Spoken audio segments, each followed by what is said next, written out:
12 dari Program Studi Pendidikan Bahasa Indonesia Angkatan 2018A STKIP PGRI Jombang. Baik, di sini saya akan membuat suatu video pembelajaran bahasa Indonesia dengan menggunakan media pembelajaran inovatif dan kreatif. Baik, di sini dosen pembimbing saya adalah Ibu Dr. Susi Daryastining MPD. Baik, sebelum saya memulai pembelajaran hari ini, di sini saya akan mengulas materi tentang pengayaan non-fiksi dan fiksi dengan menggunakan media pembelajaran Pohon Pintar. Baik, di sini saya membuat suatu media pembelajaran kreatif dan inovatif yang dinamakan dengan Pohon Pintar. Dalam materi pelajaran hari ini, terlebih dahulu kalian harus mengenal dulu ya, apa sih pengertian pohon pintar ini, apa saja manfaat dari pohon pintar ini, dan apa saja fungsi dari pohon pintar ini. Yang tentunya pohon pintar ini sangat berguna bagi motivasi dan pembelajaran para peserta didik, agar peserta didik tidak bosan untuk mendengarkan materi yang akan saya sampaikan hari ini. Media pohon pintar adalah media visual dua dimensi yang berbentuk bagan pohon. Bagan pohon yaitu ibaratkan sebatang pohon yang memiliki unsur batang, cabang-cabang, dan ranting-ranting. Bagan pohon, bagan yang menvisualisasikan suatu proses dari dasar. Bagan pohon, sebatang pohon dengan cabang dan ranting serta bergantung buah yang digunakan untuk menjelaskan suatu hubungan antara konsep. Bagan pohon adalah ibaratkan sebatang pohon yang terdapat unsur batang, cabang, dan ranting untuk menjelaskan suatu hubungan antara konsep.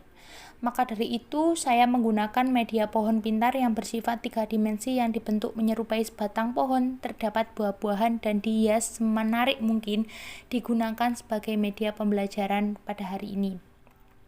Media pohon pintar sengaja dirancang untuk membantu guru saat melakukan penyampaian materi, terutama pada materi bahasa Indonesia kali ini. Media pohon pintar ini juga dapat membantu peserta didik untuk mempermudah dalam menerima dan memahami materi yang telah disampaikan oleh guru, terutama pada materi kali ini. Ya, jadi kalian sudah tahu kan apa sih media pembelajaran inovatif dan kreatif pohon pintar ini? Apa saja fungsinya dan apa saja manfaatnya? Kalian sudah tahu kan dari video sebelumnya? Langsung saja, sekarang kita mulai pembelajaran kali ini, yaitu dengan judul materi pengayaan non-fiksi dan fiksi. Ya, kita mulai dari sebelah mana dulu ya? Sebelah kanan dulu ya. Baik, di sini mengulas tentang buku fiksi terlebih dahulu. Ayo kita pilih yang mana? Oke, kita pilih yang ini terlebih dahulu, yaitu tentang pengertian buku fiksi. Jadi pilihan pertama tadi adalah pengertian dari buku fiksi. Apa sih pengertian dari buku fiksi? Ya, jadi buku fiksi adalah sebuah karya yang dibuat oleh penulis dari hasil imajinasinya. Ya, jadi ditulis berdasarkan imajinasi, khayalan, maupun rekaan. Ya, di dalam buku fiksi itu bersifat secara fiktif. Selanjutnya, kita memilih bagian yang kedua, yaitu apa ya? Yang mana dulu? Ciri-ciri buku fiksi.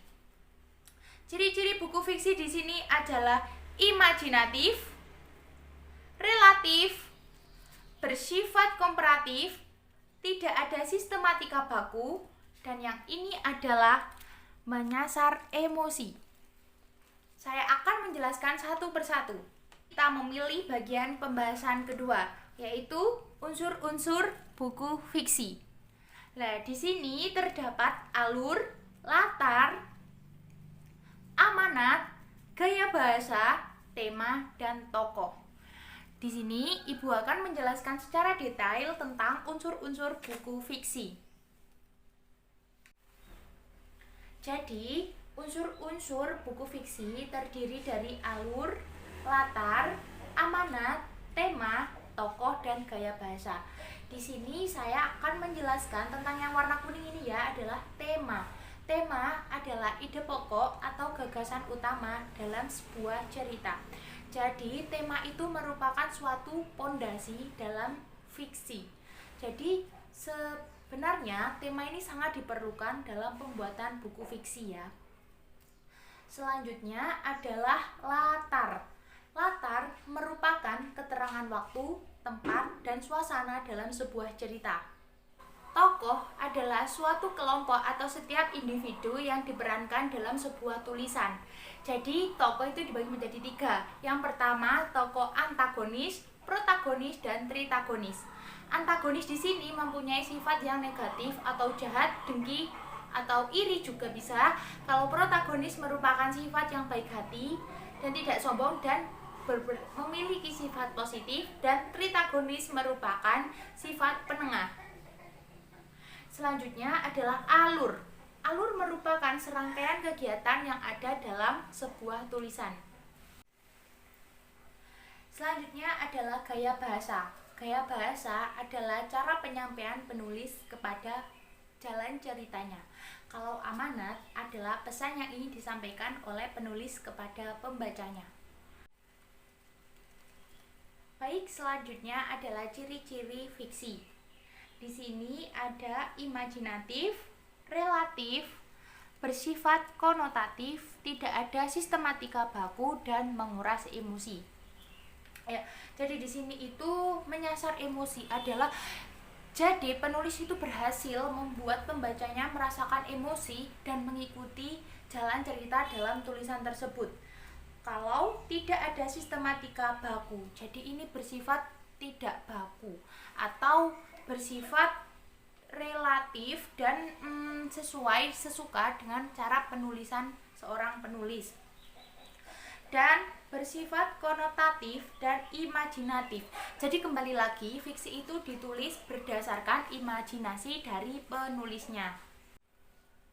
Selanjutnya adalah contoh dari fiksi, yaitu novel, puisi, cerpen, roman, dan dongeng.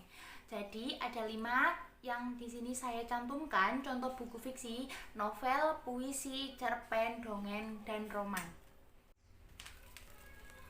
Selanjutnya kita akan membahas bagian yang sebelah kiri, yaitu tentang buku non-fiksi. Di sini ada pengertian non-fiksi.